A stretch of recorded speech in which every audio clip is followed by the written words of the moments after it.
Respected speaker, if you cannot point a mistake as a mistake, then congratulations, you are at the last stage of slavery. This was stated by Che Guevara. We can relate it with the problem we are currently facing, the media of our country. Yesterday in the evening, I was watching TV. I decided to open the news channel. What did I find? Nothing related to the problems of our country. I was finding news which are not even related to the problems. Our media has ranked 151 out of 180 countries based on how free the media is to speak. That is the freedom of speech. What we know is the media is one of the pillars of our democracy. But what happens if a pillar collapses? The whole structure collapses. So does the democracy. The recent visit to Norway, if we see, Narendra Modi was literally being threatened by the reporters over there that take questions from us because your media is not free as ours. Now our neighbors, friends and everyone has come to realize that the country's media has long back gone dead. Is this what the media does?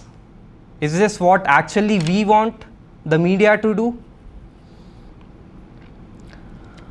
I think the people who are behind this, the company owners of the media, should be actually ashamed of themselves. And yet, after all this pointing we as an opposition party do, what has the media done? They're showing the size of the chest of a PM. They're showing the color of a sadri of the PM, the cost of the sadri. Is this actually what a media does? No, right. I believe somewhere in this mess, the common man has become a joke. He pays taxes.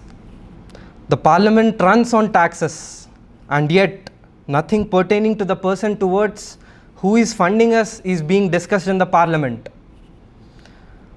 And what does the Prime Minister actually do? I will say what he does. Goes abroad, destroys foreign relationships, as we have seen in the case of Iran, where we were facing crisis pertaining to fuels, CNG, etc. Makes new fatherland which is not even required, I guess. And Honorable Speaker, if I were in his space, I wouldn't do all of this. I will say what I would have done, and any sort of religious extremism that is being possessed. Becoming Rahul Gandhi very serious.